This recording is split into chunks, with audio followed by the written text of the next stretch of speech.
सभी सामान्य शिक्षक साथियों को नमस्कार। सामान्य साथियों, जैसा कि आप अवगत हैं कि हमारे उत्तर प्रदेश में परिषदीय विद्यालयों के विद्यालय प्रबंध समिति अर्थात एसएमसी के नए खाते बैंक ऑफ बड़ौदा की शाखा में खोले गए हैं। इन खातों को जेडबीएस से कहा गया है अर्थात जीरो बैलेंस सब्सिडरी अकाउंट कहा गया है। साथियों, इन एसएमसी के नए खातों में जितनी भी लिमिट प्रेषित होगी, जितनी भी लिमिट इसमें आएगी, चाहे वो किसी भी मद से संबंधित हो जैसे कि कंपोजिट ग्रांट या स्पोर्ट्स ग्रांट आदि, तो इस लिमिट का प्रयोग पीएफएमएस पोर्टल के माध्यम से उसका भुगतान किया जाएगा। हमारे शिक्षक साथी कुछ परेशान भी हैं कि वे किस प्रकार से इन एसएमसी के खातों का पीएफएमएस पोर्टल के माध्यम से इसमें जो लिमिट आई है उसका भुगतान कैसे वे करेंगे। तो साथियों, इस वीडियो में मैं हमारे शिक्षक साथियों को क्या क्या करना होगा, हमारे शिक्षक साथी जो भी कंपोजिट ग्रांट की लिमिट जारी हुई है या स्पोर्ट्स ग्रांट की लिमिट जो भी जारी होगी, उस लिमिट का पीएफएमएस पोर्टल के माध्यम से किस प्रकार से भुगतान करेंगे, मैं इस पूरी प्रक्रिया के एक पूरे फ्रेमवर्क को बड़ी आसान भाषा में आपके समक्ष रखने का प्रयास करूंगा इस वीडियो में। और इसके बाद जितनी भी वीडियो मेरी इस पीएफएमएस से संबंधित रहेंगी, मैं वन बाय वन जो भी इसमें बिंदु रहेंगे उनको बड़ी गहराई से डीपली अलग एक एक वीडियो उस पर मैं बना करके आपके समक्ष प्रेषित करूंगा। तो चलिए साथियों, इस वीडियो में हम जानने का प्रयास करते हैं कि हमारे साथियों को इस पूरे भुगतान की प्रक्रिया में करना क्या क्या है। तो मैं इस चीज़ को आपके समक्ष रखता हूं। चलिए प्रारंभ करते हैं साथियों। सर्वप्रथम हमें जानना होगा कि किसी भी विद्यालय की एक एडमिन आईडी होगी, एडमिन यूज़र आईडी। और ये जो एडमिन यूज़र आईडी है साथियों, ये बीआरसी पर जो हमारे ब्लॉक एमआईएस हैं अथवा जो सहायक लेखाकार हैं उनके पास रहेगी। तो पहले हमें ये जानना होगा कि आपके विकास क्षेत्र में जितने भी विद्यालय हैं उन सभी विद्यालयों की एक एडमिन आईडी होगी, एडमिन यूज़र आईडी। ठीक है। और प्रत्येक विद्यालय को क्या कहा गया है? प्रत्येक विद्यालय को एजेंसी कहा गया है। तो हम ये कह सकते हैं कि प्रत्येक एजेंसी की एक एडमिन आईडी होगी और ये एडमिन आईडी आपकी बीआरसी पर जो ब्लॉक एमआईएस काम देख रहे हैं अथवा जो हमारे सहायक लेखाकार हैं उनके पास ये एडमिन आईडी रहेगी। ठीक है साथियों। अब ये जो एडमिन आईडी होगी, इस एडमिन आईडी के माध्यम से ही दो आईडी बीआरसी से ही तैयार की गई हैं। कौन कौन सी आईडी? देखिएगा, दो आईडी विद्यालय के लिए तैयार की गई हैं एडमिन आईडी से। कौन कौन सी? एक आईडी जो है वो कहलाएगी डाटा ऑपरेटर की आईडी। इस डाटा ऑपरेटर की आईडी को देखिएगा ये किस तरह से प्रदर्शित होगी, ये होगी एजेंसी डीओ। डीओ का मतलब हुआ डाटा ऑपरेटर। तो ये जो एजेंसी डीओ है अर्थात हाँ, एजेंसी का मतलब आपका विद्यालय। तो विद्यालय की एक आईडी बनेगी डाटा ऑपरेटर की आईडी, जिसको हम मेकर आईडी भी कह सकते हैं। ठीक है साथियों। जैसे कि एक मैंने यहाँ पर प्रदर्शित भी की है, देखिएगा ये यूडाइस कोड है शुरू में 09030306901 NHOP। ओपी का मतलब ऑपरेटर की आईडी। ठीक है साथियों। तो ये जो एक आईडी है ये किसके द्वारा बनाई गई है? ये जो बीआरसी पर जो एडमिन आईडी है उस एडमिन आईडी के द्वारा बना दी गई है। ठीक है साथियों। दूसरा देखिएगा, हमारे विद्यालय की एक और आईडी बनेगी, वो आईडी कहलाएगी डाटा अप्रूवर की आईडी। डाटा अप्रूवर का मतलब चेकर आईडी भी इसे आप कह सकते हैं। जैसे कि यहाँ पर देखिएगा यूडाइस है 09030306901 और NHAP, AP का मतलब हो गया अप्रूवर आईडी। ठीक है साथियों। तो कुल मिलाकर के हमने जाना कि प्रत्येक विद्यालय अर्थात प्रत्येक एजेंसी की एक एडमिन आईडी होगी और इस एडमिन आईडी के द्वारा, ये एडमिन आईडी कहाँ से संचालित होगी? ये बीआरसी से संचालित होगी, बीआरसी पर जिसके पास रहेगी। और इस एडमिन आईडी के द्वारा ही प्रत्येक विद्यालय की दो आईडी बना दी जाएंगी। एक आईडी होगी डाटा ऑपरेटर की आईडी, जिसको हम मेकर आईडी कहेंगे, और दूसरी आईडी रहेगी डाटा अप्रूवर की आईडी, जिसको हम चेकर आईडी कहेंगे। तो कुल मिलाकर के प्रत्येक विद्यालय को साथियों देखिए दो आईडी प्राप्त होंगी और ये जो दोनों की दोनों आईडी प्राप्त होंगी ये संबंधित व्यक्ति के मेल आईडी पर प्राप्त हो जाएंगी। तो देखिएगा, आप भी अपने विकास क्षेत्र में सभी शिक्षक साथियों की मेल पर उनकी आईडी आई है पीएफएमएस से संबंधित। तो आप देख लीजिएगा, एक साथी हैं उनको मिली है ऑपरेटर की आईडी।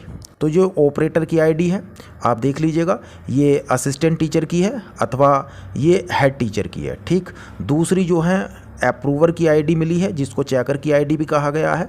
ठीक है साथियों, तो ये जो अप्रूवर की आईडी है ये हेड टीचर की आईडी पर आई हुई है। या कहीं कहीं पर आप देखेंगे कि ये जो अन्य, क्योंकि अलग अलग जनपद की, अलग अलग स्टेट की, अलग अलग राज्य की अपनी अलग स्ट्रेटजी होती है, तो आप देखेंगे कि यहाँ पर ये आईडी जो हमारे अध्यक्ष हैं, एसएमसी अध्यक्ष हैं, उनकी आई हुई है। ठीक है साथियों, तो इस प्रकार से आप देखिएगा विद्यालय को एडमिन आईडी के द्वारा दो आईडी बनाई गई हैं, एक ऑपरेटर की आईडी जिसको मेकर आईडी कहा है, और एक डाटा अप्रूवर की आईडी जिसको चेकर आईडी कहा है। और ये दोनों की दोनों आईडी संबंधित व्यक्ति की मेल आईडी पर प्राप्त हो गई हैं। ठीक है साथियों, जब ये आईडी प्राप्त हुई हैं तो उस संबंधित सदस्य को उस मेल में ये आईडी तो लिखी हुई हैं, ये आईडी इस प्रकार से लिखी हुई मिलेगी। ये देखिएगा, जैसे कि यहाँ पर ये मिली है ऑपरेटर की आईडी और ये लिखी हुई है। यहीं पर संबंधित इस आईडी का पासवर्ड भी उस संबंधित व्यक्ति की मेल पर मिलेगा। ठीक है साथियों, तो ये यूज़र आईडी और पासवर्ड ये संबंधित व्यक्ति की आईडी पर मिल जाएगा। तो इस प्रकार से आप कह सकते हैं कि प्रत्येक विद्यालय की एक एडमिन आईडी है जो बीआरसी से संचालित है, और उस आईडी के द्वारा ही ब्लॉक से ही, बीआरसी से ही दो आईडी क्रिएट कर दी गई हैं। एक एजेंसी की डाटा ऑपरेटर की आईडी अर्थात जिसको मेकर आईडी कहा है, और दूसरा डाटा अप्रूवर अर्थात चेकर आईडी। ठीक है साथियों, और ये दोनों विद्यालय को के जो दो सदस्य हैं उनकी मेल पर प्राप्त हो गई हैं ये यूज़र आईडी, पासवर्ड। इन्हीं दोनों का बहुत ज़्यादा प्रयोग है, इन्हीं का कार्य है। ठीक है साथियों, इन्हीं से हम आगे जितने भी कार्य हैं वो डाटा ऑपरेटर की आईडी और डाटा अप्रूवर की आईडी से ही कार्य किए जाने हैं। ठीक है साथियों, यहाँ पर एक चीज़ को जान लेते हैं कि इन आईडी का यूज़ क्या है। देखिएगा, जो भी एडमिन आईडी है, ये जो एडमिन आईडी जो बीआरसी पर है, इसका कार्य होता कि नीचे की जो दो आईडी हैं इनको क्रिएट करना, इनको तैयार करना। तो एडमिन आईडी के द्वारा ही ये दोनों की दोनों आईडी तैयार की गई हैं। यहाँ पर एक चीज़ कहूँगा, हो सकता है साथियों आपके जो एसएमसी अध्यक्ष बदल जाएं, हो सकता है कि जो विद्यालय के संबंधित हेड टीचर है उनका ट्रांसफ़र हो जाए। तो ऐसी स्थिति में आपको क्या करना होगा, जो ये एडमिन आईडी है बीआरसी पर आप जाइएगा और इस एडमिन आईडी के माध्यम से उस संबंधित व्यक्ति की जो आईडी चल रही हो या यो वाली आईडी जो भी चेंज हुई हो, तो आप क्या उसको आप जो है बंद करा दीजिएगा, और संबंधित जो नया व्यक्ति जो संशोधित हुआ है उस नए व्यक्ति की आईडी बन जाएगी। वो किसके माध्यम से बनेगी, वो इस एडमिन यूज़र आईडी के माध्यम से बनाई जाएगी। दूसरा साथियों, और इस एडमिन आईडी का क्या काम है, हो सकता है कि आपका मोबाइल नंबर यहाँ पर जो संबंधित डाटा ऑपरेटर की आईडी है या डाटा अप्रूवर की आईडी चला रहे हैं, तो हो सकता है इनका मोबाइल नंबर इन्हें चेंज करना हो सकता है इन्हें अपनी ईमेल आईडी चेंज करनी हो सकता है इन्हें जो अपनी इनकी प्रोफाइल हो उसमें और भी कोई संशोधन करना हो। तो यदि ऐसा कुछ संशोधन करना है तो वो संशोधन जो हो सकता है वो आप बीआरसी जाइएगा। बीआरसी जाने के पश्चात जो आपके विद्यालय की एडमिन यूज़र आईडी है, इसी एडमिन यूज़र आईडी से ये सारे के सारे संशोधन भी किए जा सकते हैं। ठीक है साथियों, हो सकता है कहीं पर ये जो एडमिन की यूज़र आईडी है ये बीआरसी पर ना होकर के संबंधित विद्यालय को अगर दे दी गई हो, तो भाई जिसके पास ये एडमिन यूज़र आईडी होगी वो स्वतः भी संशोधन कर सकता है, स्वतः भी चेंज कर सकते हैं। लेकिन अभी व्यवस्था ये है कि ये एडमिन यूज़र आईडी बीआरसी पर है। ठीक है साथियों, तो एक चीज़ हमें क्लियर होगी, सबसे पहले हमने जान लिया है कि प्रत्येक विद्यालय के लिए एक एडमिन यूज़र आईडी होगी और जिसके द्वारा प्रत्येक विद्यालय को दो आईडी मिल गई हैं, एक डाटा ऑपरेटर की आईडी और दूसरी जिसको हमने मेकर आईडी कहा है, और दूसरी डाटा अप्रूवर की आईडी जिसको हमने चेकर आईडी कहा है। ठीक है साथियों, अब ये ले लेते हैं हम कि जो डाटा ऑपरेटर की आईडी है, ये डाटा ऑपरेटर की आईडी को यूज़ कर रहे हैं मान लीजिएगा असिस्टेंट टीचर, और जो डाटा अप्रूवर की आईडी है इसको यूज़ कर रहे हैं हमारे इंचार्ज अध्यापक या प्रधानाध्यापक। तो अब साथियों आपको करना क्या है कि आप देख लीजिएगा जो भी ये संबंधित व्यक्ति हैं इनकी मेल आईडी को अपनी खोल लीजिएगा। जैसे ही बीआरसी से एक मैसेज आएगा कि भाई आपको पीएफएमएस से संबंधित आपके विद्यालय की डाटा ऑपरेटर और डाटा अप्रूवर की आईडी प्रेषित कर दी गई हैं, मेकर और चेकर आईडी प्रेषित कर दी गई हैं, आप उनके यूज़र आईडी और पासवर्ड देख लीजिएगा। तो संबंधित व्यक्ति अपनी मेल को खोल करके यूज़र नेम और पासवर्ड को देख लेंगे। देख लिया, देखने के बाद वे क्या करेंगे, फिर जो पीएफएमएस पोर्टल है, पीएफएमएस की वेबसाइट है, उसको लॉगिन करेंगे। और लॉगिन करने के बाद सबसे पहले एक काम करिएगा, जो आप फॉरगॉट पासवर्ड करिएगा, क्लिक करिएगा इस पर और अपने पासवर्ड को बदल लीजिएगा, यानी कि अपना खुद का पासवर्ड, एक स्ट्रॉन्ग पासवर्ड आप रख लीजिएगा। ठीक है साथियों, तो इतना आप काम कर लेंगे और इतना काम करने के पश्चात जो हमारे डाटा ऑपरेटर की आईडी है, उस डाटा ऑपरेटर की आईडी से आप PFMS की वेबसाइट में लॉगिन करिएगा और लॉगिन करने के पश्चात आप ज़रा ये चेक कर लीजिएगा, लिमिट चेक कर लीजिएगा कि भाई आपका जो विद्यालय है, SMC का अकाउंट है, उसमें कितनी लिमिट जारी हो गई है, कंपोजिट ग्रांट की कितनी लिमिट आई है या अन्य ग्रांट कितनी उसमें आई है। तो सबसे पहले लिमिट को चेक कर लीजिएगा। ठीक है साथियों, इतना काम करने के पश्चात जैसे ही आप लिमिट चेक कर लेते हैं कि आपके जो SMC अकाउंट में लिमिट जारी हो गई है कंपोजिट ग्रांट या अन्य की, अब आप उस लिमिट को आप खर्च करना चाह रहे हैं। तो साथियों, जैसे कि आप पहले खर्च करते थे, जैसे ही आपके SMC अकाउंट में धनराशि आती थी, आने के पश्चात आप किसी भी दुकानदार से, दुकानदार का मतलब वेंडर, आप जिस भी दुकानदार से आप सामान खरीदते थे तो उसको आप पहले चेक देते थे। लेकिन अब ये व्यवस्था नहीं है। आपको क्या करना होगा, जिस भी दुकानदार को आप पेमेंट करेंगे, जिस भी दुकानदार से आप सामान लेंगे, तो उसको कहेंगे हम वेंडर। तो देखिए, जिस भी वेंडर से आपको सामान लेना है, सपोज करिएगा कंपोजिट ग्रांट आई आपके यहाँ 25,000 और आप 1,000 रुपये की स्टेशनरी का सामान यानी कि कॉपी या रजिस्टर का सामान या पेंसिल खरीदना चाह रहे हैं, तो आप उस दुकानदार का नाम, उस दुकानदार का पता और उस दुकानदार का अकाउंट नंबर, ये चीज़ें आप उससे ले लीजिएगा। इसको कहेंगे हम वेंडर। तो सबसे पहले क्या करना होगा, अब आपको जैसी लिमिट हो गई, आप उसे खर्च करना चाह रहे हैं, तो जिस व्यक्ति से आप सामान खरीदेंगे तो उसे हम वेंडर कहेंगे और इस वेंडर को आप बनाना पड़ेगा। कहाँ पर बनाना पड़ेगा, जो हमारा PFMS का पोर्टल है, PFMS की जो वेबसाइट है, उस पे जाकर के हमें एक ऑप्शन आएगा, मैं बाद में इस संबंध में वीडियो आपको प्रेषित करूंगा, तो वहाँ पर आप वेंडर को क्रिएट कर लेंगे। ठीक है साथियों, तो अब आपने क्या कर लिया, वेंडर को क्रिएट कर लिया, अर्थात वेंडर को बना लिया। और यदि पहले से ही वहाँ पर वेंडर बना हुआ है तो उसे अपने स्कूल के साथ मैप कर लिया। तो कुल मिलाकर के हमें वेंडर को अपने स्कूल के साथ मैप कर लेना है। तो दूसरा काम क्लियर हो गया साथियों। सबसे पहले हमने अपनी आईडीओ को जाना, उसके बाद हमने डाटा ऑपरेटर की आईडी खोली और डाटा ऑपरेटर की आईडी खोलने के पश्चात हमने क्या करा, अपने विद्यालय की जो SMC अकाउंट है उसकी लिमिट को जान लिया कि उसमें कितनी लिमिट किस ग्रांट की आई हुई है। उसके पश्चात हमने उस लिमिट को खर्च करने के लिए क्या करा, जिस व्यक्ति से हम सामान लेना चाह रहे हैं उसको हमने वेंडर कहा और उस वेंडर की हमने डिटेल ली और लेने के पश्चात उसका खाता नंबर आदि लिया और लेने के पश्चात हमने PFMS पोर्टल की वेबसाइट को डाटा ऑपरेटर की आईडी से लॉगिन किया और डाटा ऑपरेटर की आईडी से लॉगिन करने के पश्चात हमने वेंडर बना लिया। कहाँ बना लिया ये वेंडर, PFMS पोर्टल पर ये वेंडर बना लिया। ठीक है, और इसको अपने विद्यालय के अकाउंट के साथ मैप भी कर लिया। ठीक है साथियों, अब जब इतना काम हो जाएगा तो फिर क्या करना है, फिर हम डाटा ऑपरेटर की आईडी से दोबारा लॉगिन करेंगे या उसी समय कर सकते हैं आप। तो डाटा ऑपरेटर की आईडी से ये काम करना साथियों। डाटा ऑपरेटर की आईडी से आप लॉगिन करिएगा। लॉगिन करने के पश्चात आप जितना खर्च करना चाह रहे हैं, अर्थात उस वेंडर से, उस दुकानदार से आप जितने का सामान खरीदना चाह रहे हैं, सपोज करिए आप 1,000 रुपये के रजिस्टर खरीदना चाहते हैं, तो अब तीसरा काम क्या करना पड़ेगा आपको, जो PFMS की वेबसाइट है उसमें डाटा ऑपरेटर की आईडी से लॉगिन करेंगे और वो जो 1,000 रुपये का खर्च करना चाह रहे हैं, आपका जितना भी आपको खर्च करना है, तो उस खर्च का आपको विवरण बनाना पड़ेगा।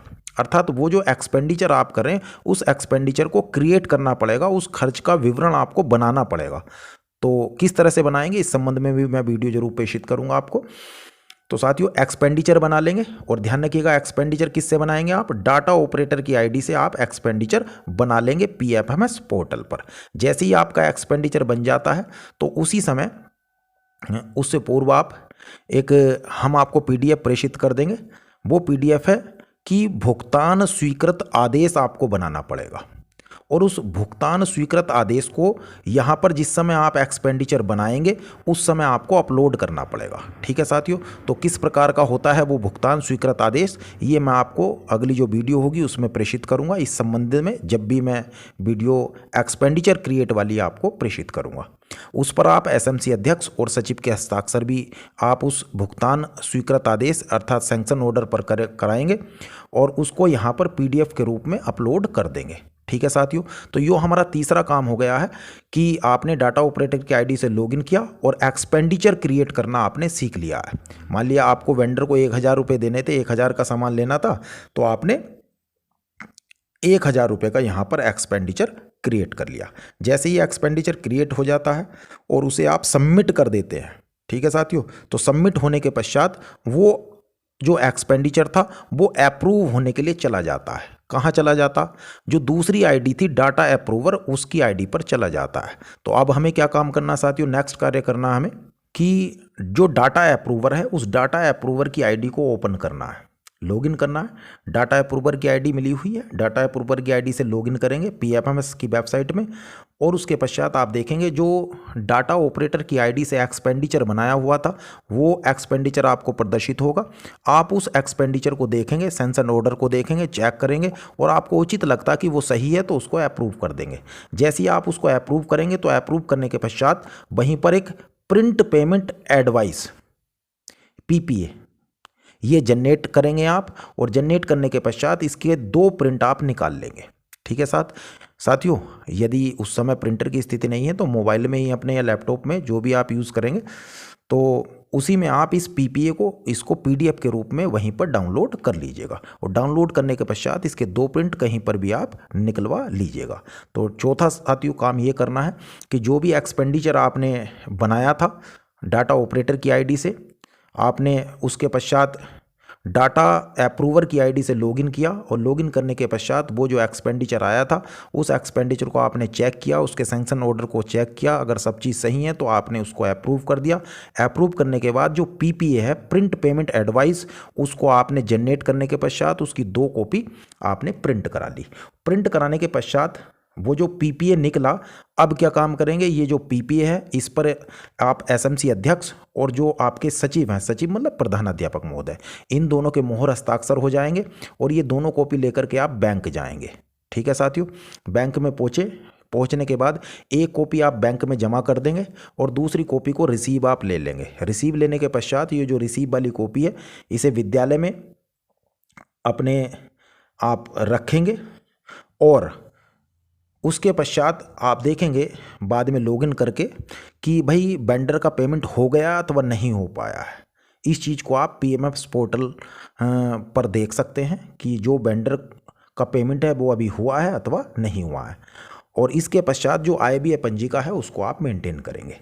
तो साथियों इस प्रकार से ये कार्य आप कर सकते हैं। अगली जो वीडियो होगी, अगली वीडियो में मैं क्या क्या चीज़ें आपके समक्ष रखूंगा, एक बार उनको भी आप जान लीजिएगा साथियों, बड़ी ही महत्वपूर्ण। देखिएगा अगली जो एकक 1 बाय 1 वीडियो में आपके समक्ष रखूंगा। एक वीडियो में होगा कि एसएनए क्या है, तो अगली वीडियो में आप जान पाएंगे साथियों एसएनए क्या है। ठीक, एसएनए अकाउंट क्या होता है आप देखिएगा अगली वीडियो में जानेंगे कि पासवर्ड को कैसे बदल सकते हैं, प्रोफाइल में कैसे संशोधन करें।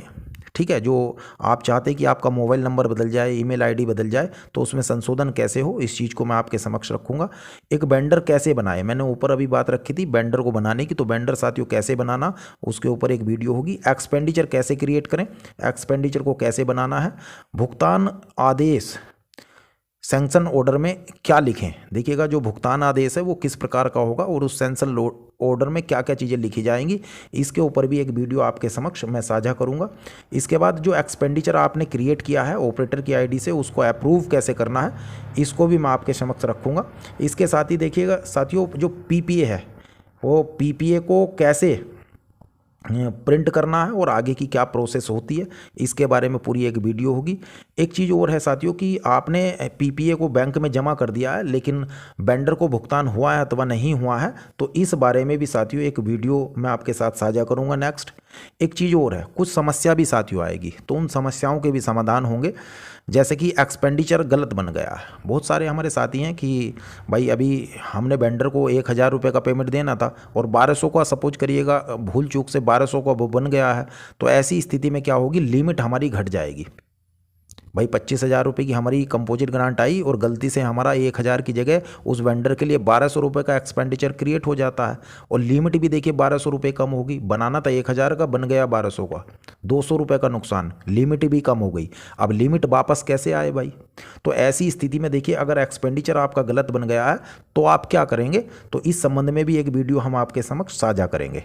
देखिए वेंडर ऐड होने के बाद अगर वेंडर आपने ऐड कर लिया है तो आप देखते हैं 12 से लेकर के 24 घंटे लग जाते हैं उसका जो स्टेटस है एक्टिव होने में, तो वो हुआ या नहीं हुआ इस संबंध में भी एक वीडियो आपके साथ साझा की जाएगी। साथ ही देखिए वेंडर का जो बैंक अकाउंट है वो कितने दिन में, इसके ऊपर तो मैंने अभी बता ही दिया है। आपने एक्सपेंडिचर तो बना लिया है, जैसे ही आप एक्सपेंडिचर बनाएंगे लेकिन आप देखेंगे कि वो एक्सपेंडिचर कहीं आपको मिल ही नहीं रहा है। मतलब आपने डाटा ऑपरेटर की आईडी से एक्सपेंडिचर बनाया, बनाने के पश्चात क्या हुआ, उसको अप्रूव होने के लिए भेज दिया। लेकिन जब आपने अप्रूव करने के लिए जा रहे हैं, अर्थात डाटा अप्रूवर की आईडी से आप खोलते हैं, ओपन करते हैं और ढूंढते हैं कि भाई एक्सपेंडिचर को चलिए अप्रूव कर देते हैं, आप ढूंढते रहे हैं तो ढूंढते ही रहे हैं बस। क्यों? क्योंकि वो एक्सपेंडिचर आपको मिल नहीं पाया। तो ऐसी स्थिति में साथियों वो एक्सपेंडिचर कहाँ चला गया है, इस संबंध में भी मैं आपके समक्ष वीडियो रखूँगा। एक है जो अकाउंट की बैंक स्टेटमेंट। देखिएगा ये जितने भी हमारे एसएनए अकाउंट हैं, जितने भी जेडबीएसए अकाउंट है, इनकी जो बैंक स्टेटमेंट है, उस बैंक स्टेटमेंट को समझना भी एक कला है। तो मैं उस बैंक स्टेटमेंट को किस तरह से आप समझें, एक वीडियो इसके ऊपर भी साझा करूंगा। और बाद में एक पासबुक को कैसे हमें समझना है, और साथ ही इस अकाउंट की कैशबुक कैसे बनाएं। अंत में इस कैशबुक के ऊपर भी एक वीडियो आपके साथ समक्ष साझा की जाएगी। मैं साथियों 1 बाय 1 प्रयास करूंगा ये सभी वीडियो PFMS से संबंधित प्लेलिस्ट बना करके उसमें हों, और निश्चित रूप से आपके मेरे शिक्षक साथियों के PFMS से संबंधित सभी समाधान मेरे द्वारा इसमें हों। फिर भी साथियों एक ही बात कहूँगा, कोई भी व्यक्ति परिपूर्ण नहीं होता, मैं भी नहीं हूँ। मैं कोशिश करूँगा जो भी आपके प्रश्न आएंगे आप उन्हें कमेंट बॉक्स में लिख दीजिएगा, मैं स्वयं प्रयास करूंगा उनके उत्तर देने का। और कहीं अगर नहीं दे पाया तो ऐसी स्थिति में अपने बहुत सारे साथी हैं, आप भी हैं, एक दूसरे से हम सहयोग लेकर के आपके जो प्रश्न हैं उनका उत्तर देने का प्रयास करेंगे। इन्हीं शब्दों के साथ साथियों मैं अपनी बात को समाप्त करता हूं। जय हिंद,